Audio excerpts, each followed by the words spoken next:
Hola, muy buenos días, compañeros del curso de psicofarmacología. Mi nombre es Jesús León y en compañía de mi compañera María Fernanda Martínez les estaremos presentando el artículo de activación de los receptores metabotrópicos de glutamato como una nueva estrategia para el tratamiento de la esquizofrenia. En el índice que podemos ver acá a este lado podemos encontrar un poco de el resumen de la hipótesis glutamatérgica y los tipos de receptores metabotrópicos, específicamente los tipos MVR5 y cómo se relacionan con los receptores NMDA, que son inotrópicos. Veremos también un poco las medidas de esta activación o de esta relación entre estos dos. Eh, Vamos a ver también específicamente el papel de los receptores MVR2 y MVR3. Y finalmente podemos saber un poquito de las conclusiones del artículo. Entonces, acompáñenos. Bueno, para comenzar haremos un breve repaso de lo que es la esquizofrenia y sus síntomas. La esquizofrenia es un trastorno mental caracterizado por una profunda distorsión de la realidad, acompañado de alteraciones en el pensamiento, las emociones y la conducta. Como ya vimos en clase, los síntomas de la esquizofrenia se agrupan en tres principales categorías: en síntomas positivos, síntomas negativos y síntomas cognitivos. Los primeros, es decir, los síntomas positivos, representan un exceso o distorsión en la función normal. Además, incluyen alucinaciones, delirios y paranoia. Además, se asocian con hiperactividad dopaminérgica en la vía mesolímbica. Por otro lado, los síntomas negativos implican una reducción o pérdida de las funciones normales. Un ejemplo de esto se da cuando se presenta apatía, anedonia, aislamiento social, empobrecimiento afectivo. Y estos síntomas se asocian con una hipofunción dopaminérgica en la vía mesocortical y también con alteraciones en el glutamato. Y por último están los síntomas cognitivos, los cuales afectan procesos como la atención, la memoria de trabajo y resolución de problemas, dificultando así la vida diaria, el estudio y las relaciones sociales. Estos tres grupos de síntomas muestran que la esquizofrenia no solo implica una ruptura con la realidad, sino también dificultades cognitivas y emocionales que afectan el funcionamiento general del individuo. Una vez realizado este breve repaso por lo que es la esquizofrenia y cuáles son sus síntomas, hablaremos de la hipótesis glutamatérgica. Durante décadas la hipótesis principal fue la dopaminérgica, pero los fármacos basados solo en dopamina no explicaban los síntomas negativos ni los cognitivos. Por eso surgió la hipótesis glutamatérgica, la cual plantea que en la esquizofrenia existe una disminución en la actividad del receptor NMDA, el cual es un subtipo del receptor de glutamato, el cual es el principal neurotransmisor excitador del cerebro. En el artículo se habla de que esta idea se basa en estudios con sustancias como la PCP o la ketamina. Estas sustancias bloquean los receptores de NMDA y producen síntomas muy similares a los de la esquizofrenia, tanto positivos como negativos o cognitivos. Cuando los receptores de NMDA están hipoactivos, se produce una ruptura en el equilibrio entre GABA y glutamato, generando así un exceso de excitación en algunas áreas y un déficit en otras. Si bien son varias las vías glutamatérgicas relevantes para la esquizofrenia, en el artículo se enfatiza en tres en particular. Esas son la cortical indirecta, la cual aumenta la liberación del glutamato. En la imagen, pues ustedes lo pueden ver representado con la letra F. Por otro lado está la córtico-troncoencefálica, la cual desinhibe neuronas excitadoras al proyectarse del córtex prefrontal hacia los centros neurotransmisores del troncoencéfalo. En la imagen lo pueden ver representado con la letra A. Por último está la vía hipocampo estriatal, la cual altera la modulación del hipocampo sobre el núcleo accumbens, alterando así los procesos motivacionales. En la imagen lo observan con la letra C. En conjunto, estas tres vías muestran cómo una disfunción del sistema glutamatérgico puede contribuir a las dimensiones sintomáticas del trastorno de la esquizofrenia, tanto los aspectos positivos como los negativos y los cognitivos del trastorno. A continuación hablaremos de los agonistas ortostéricos y los moduladores alostéricos positivos, también conocidos como PAMs. Bueno, El artículo destaca los avances farmacológicos en torno a los receptores metabotrópicos del glutamato, en específico el mGlu-R5. Inicialmente se intentó activarlo por medio de agonistas ortostéricos, los cuales se unen al mismo sitio que el glutamato. Sin embargo, estos compuestos tuvieron varias limitaciones, entre esas poca selectividad, ya que se activaban otros receptores del tipo mGlu, no en específico el mGlu-R5. También baja penetración en el sistema nervioso central debido a la barrera hematoencefálica, desensibilización del receptor, lo que quiere decir que después de cierto tiempo el receptor ya no respondía. En búsqueda de superar estos problemas que se producían con los agonistas ortostéricos, se desarrollaron los moduladores alostéricos positivos, o PAMs. Estos se unen en un sitio diferente al receptor, llamado sitio alostérico. La ventaja de los PAMs es que no activan directamente el receptor, sino que potencian la respuesta al glutamato natural, manteniendo así una mayor estabilidad en la fisiología cerebral. Esto permite una modulación más fina, una mayor selectividad y también un menor riesgo de efectos secundarios o desensibilización. Bueno, ya que hemos visto un poco de la hipótesis glutamatérgica y las vías que se ven como afectadas, sea por exceso o por falta de glutamato, y cómo desencadenan sus síntomas positivos o negativos respectivamente, es tiempo de adentrarnos en la presentación del artículo con los tipos de receptores. Según esta imagen de Ivero Stahl, podemos encontrar 8 tipos de receptores metabotrópicos para el glutamato. Son metabotrópicos porque se encuentran asociados a proteínas G. Y pueden encontrarse presináptica o postsinápticamente cumpliendo funciones excitatorias o inhibitorias. Es por eso que están seccionados en grupo 1, 2 y 3. Para el artículo es clave entender el grupo 1 y el grupo 2. El grupo 1 está compuesto por los receptores mGlu-R1 y mGlu-R5. Estos dos tipos de receptores, en especial mGlu-R5, es clave para entender el artículo porque al encontrarse postsinápticamente y ser de características excitatorias, se encuentra, luego vamos a ver cómo, modulando o compartiendo la actividad de los receptores NMDA, ionotrópicos para el glutamato también. Y es ahí pues donde recae como el valor de este artículo en encontrar esa relación y una forma para potenciar la relación de actividad. Bueno, también es importante los receptores del grupo 2, que son mGlu-R2 y mGlu-R3, son los que lo componen, y estos se encuentran situados presinápticamente y son de características inhibitorias, lo que significa que dentro de la misma neurona cumplen funciones de regulación de la liberación de glutamato. Esto va a ser importante también, pues por el tratamiento que se da o por la solución que se puede dar después. Pues creo que finalmente hemos comprendido y ya podemos pasar a la parte de postsinápticamente, como la relación entre receptores mGlu-R5 y receptores NMDA. Entonces, vamos allá.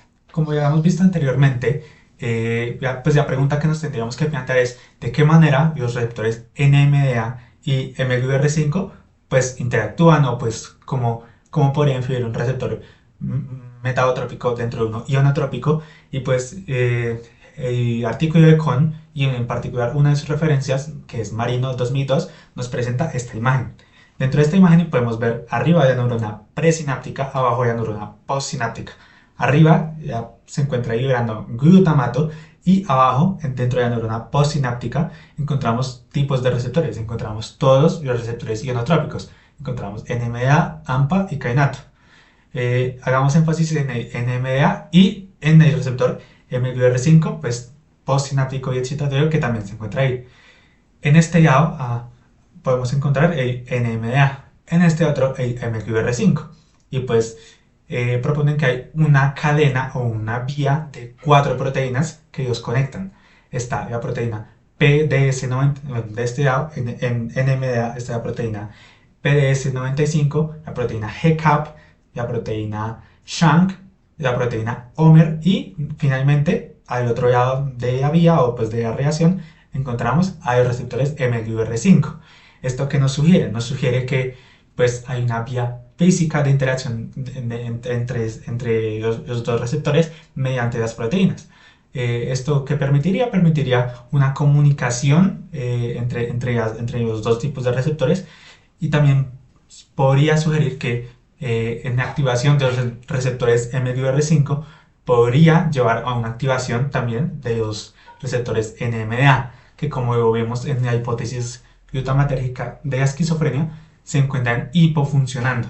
Entonces, pues esto lo veremos también después como una manera de potenciar un tipo de receptor metabotrópico puede llevar a la potenciación de un tipo de receptor enotrópico que hay en la aparición de síntomas de esquizofrenia. Entonces, pues esta sería como la relación clave, este camino de proteínas que hemos venido trazando acá debajo, que pues sería lo que permitiría dicha comunicación. Como vimos en la diapositiva anterior, podemos encontrar una relación física mediada por proteínas que encuentra los receptores NMDA y MDR5. Ahora, en un siguiente estudio, en modelos animales, también puede dar cuenta de esta relación o pues el papel de los receptores MDR5 dentro del modelo de esquizofrenia.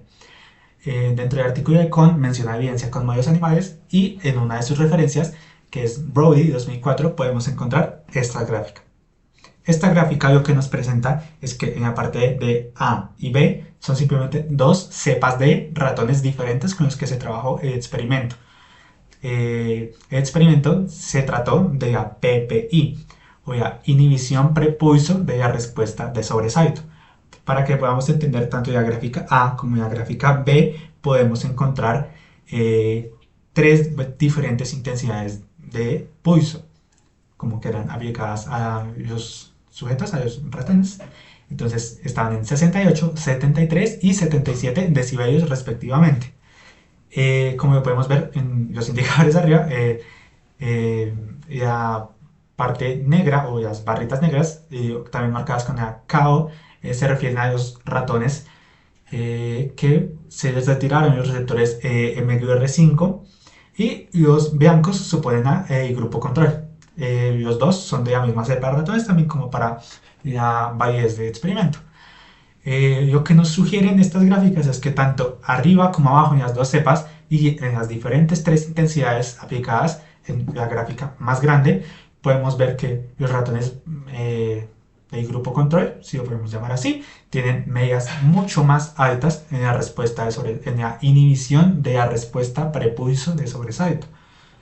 Tanto arriba como abajo, las medias blancas son relativamente mucho más altas. Y en la gráfica que se presenta arriba, también arriba, pues arriba de las dos, en esta parte A y en esta parte B, podemos encontrar también que la respuesta de sobresalto fue mucho mayor, tanto en la cepa A como en la cepa B, para el grupo de ratones que se les ha retirado el receptor MQR5 o los receptores MQR5. Esto nos sugiere que pues, dentro de este estudio en modelos animales se puede vislumbrar como también una relación al modelo de esquizofrenia en humanos, una pequeña relación con los síntomas cognitivos que requieren de inhibición y filtrado sensorial, pues, en esta actividad concreta, requerían filtrado sensorial para decir cuándo inhibir la respuesta. Se ve que los ratones del grupo pues, de las líneas negras de KO inhiben mucho o tienen muchas más respuestas de sobresalto, lo que podemos ver en las gráficas pequeñas de arriba tanto como de abajo, y también sugiere que tienen medias mucho más bajas en la inhibición de la respuesta, tienen muchas más dificultades en inhibir esa respuesta, y pues por eso también es que tienen muchas más respuestas de sobresalto. En este estudio sugiere que los receptores MQR5 también pueden estar relacionados con la aparición de síntomas cognitivos, así sea un estudio pues puntual en modelos animales y pues en varias cepas de ratones. Esto es algo muy importante a tener en cuenta si podemos potenciar la actividad de estos receptores metabotrópicos MQR5 para contrarrestar la hipofunción de los receptores NMDA en la vía corticotalámica, que es la que se ve afectada, la segunda vía que se ve afectada en la hipótesis glutamatérgica y que puede llevar a síntomas negativos por precisamente esta hipofunción. Entonces, esta es una evidencia importante que puede soportar esto también. Pasamos al siguiente. Puede que se estén preguntando, ¿qué es un PAM? Entonces, recordemos que un PAM es lo mismo que un modulador alostérico positivo. Son la misma cosa. Un PAM es una molécula que por sí sola no activa el receptor, pero aumenta la eficacia del glutamato natural una vez se une a este. Es decir que cuando el PAM está presente, el glutamato necesita una menor concentración para producir el mismo efecto. Y ahora, ya que saben qué son los PAMs, pueden estarse preguntando, bueno, ¿y eso para qué nos sirve? ¿Qué aporta? Bueno, les cuento. Esta forma de acción permite una estimulación mucho más controlada, evitando así la sobreexcitación neuronal y los efectos adversos que pueden tener asociados con los agonistas directos. Por eso, los PAMs son considerados una de las estrategias más prometedoras en farmacología actualmente. Ahora que todos entendemos qué es un PAM y cuál es su función, les cuento que el artículo describe 3 compuestos clave que actúan como PAMs en el receptor mGlu-R5. Estos son DBF, CPPHA y CDPPB. Aunque todos cumplen la misma función general, la cual es potenciar la acción del glutamato sin activarlo directamente, estos difieren en su estructura y modo de acción. El primero es DBF. Este fue el primer PAM encontrado para el receptor mGlu-R5. Este PAM se une al dominio transmembrana del receptor, aumentando así la sensibilidad al glutamato. Sin embargo, su uso es limitado por problemas en la estabilidad. El segundo PAM es el CPPHA. Este también potencia la respuesta, pero se une en un sitio alostérico distinto, probablemente más externo. Esto demostró que el receptor mGlu-R5 posee múltiples sitios alostéricos, lo cual amplía las posibilidades terapéuticas. El último PAM es el CDPPB, el cual es el compuesto más avanzado de los 3.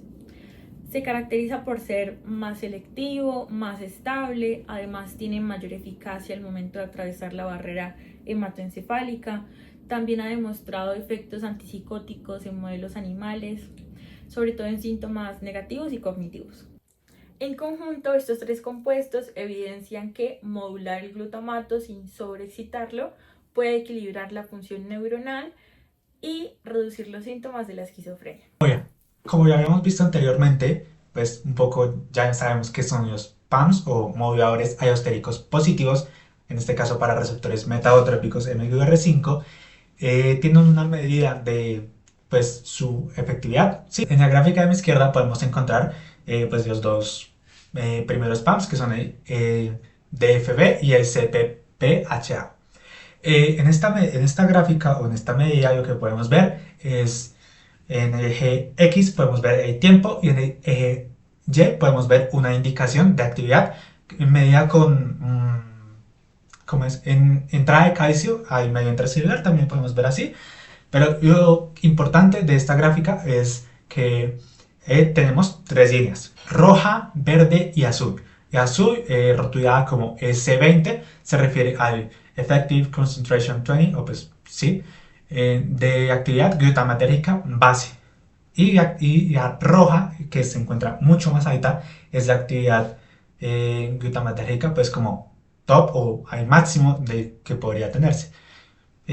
Hay pues claramente una diferencia entre azul y rojo en pues, su actividad, pero lo verdaderamente importante es que cuando está la actividad de base acompañada del PAM, del modulador allostérico positivo, también tiene una subida de actividad, lo que podemos ver en la línea verde, lo que significa que tiene una mucha mayor movilización de calcio si acompañamos pues, al receptor con el modulador allostérico positivo.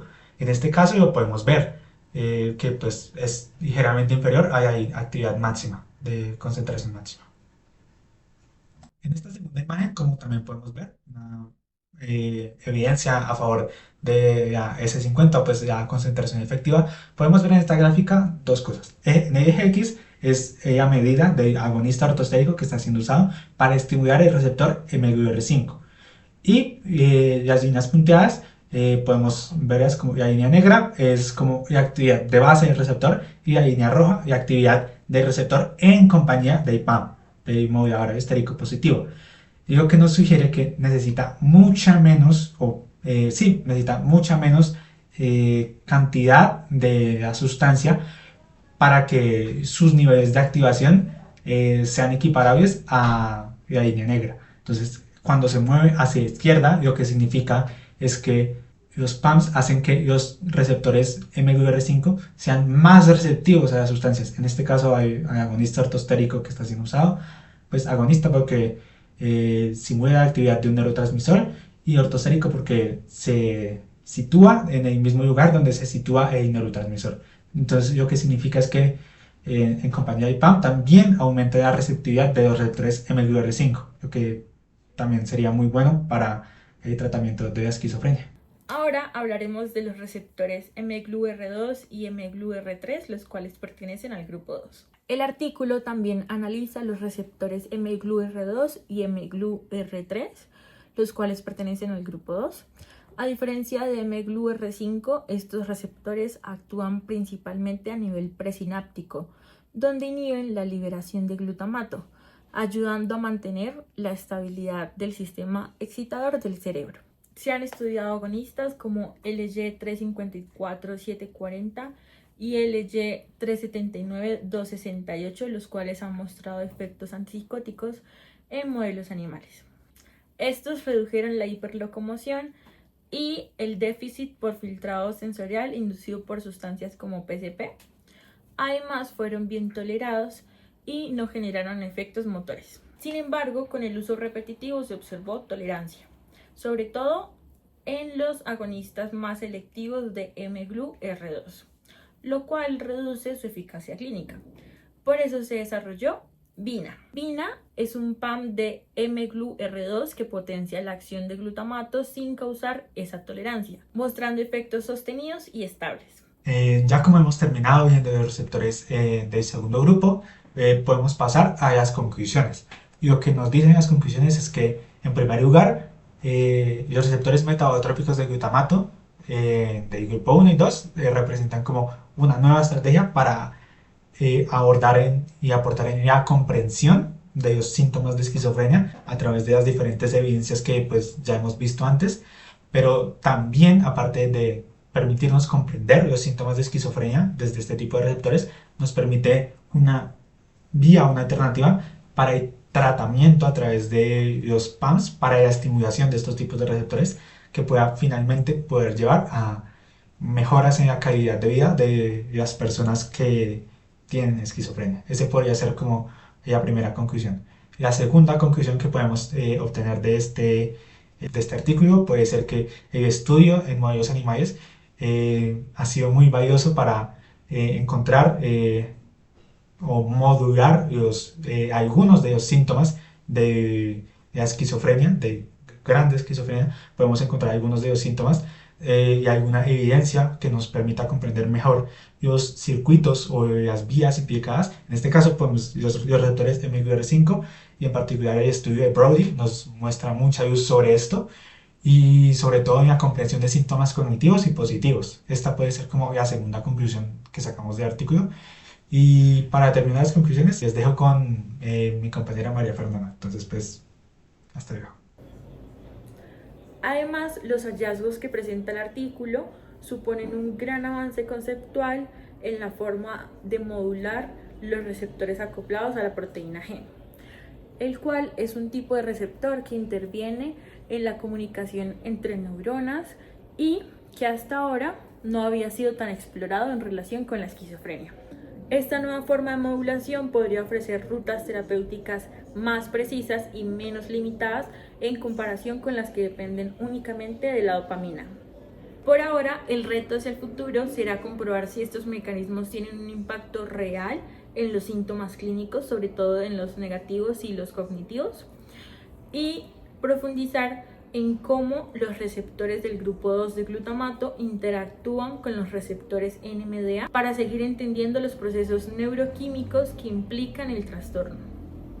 Ya para finalizar, con mi compañero Jesús decidimos realizar una actividad para ustedes queremos que se evalúen, queremos que se pongan a prueba, que tengan una oportunidad de retroalimentación después de ver esta exposición. Entonces, junto a este video encontrarán un quiz, el cual está en un enlace. Ustedes ingresan, realizan el quiz y también junto a este video, aparte del enlace, pueden encontrar un PDF. Después de realizar el quiz se dirigen a ese PDF y ahí encuentran las respuestas y la justificación. De esa forma ustedes van a poder revisar qué preguntas les quedaron mal o de pronto qué necesitan reforzar. Y si les interesa, pues también los invitamos a revisar el artículo, es bastante interesante. Esperamos les haya gustado esta exposición, fue todo un gusto para nosotros realizarlo y que hayan aprendido mucho. ¡Chao!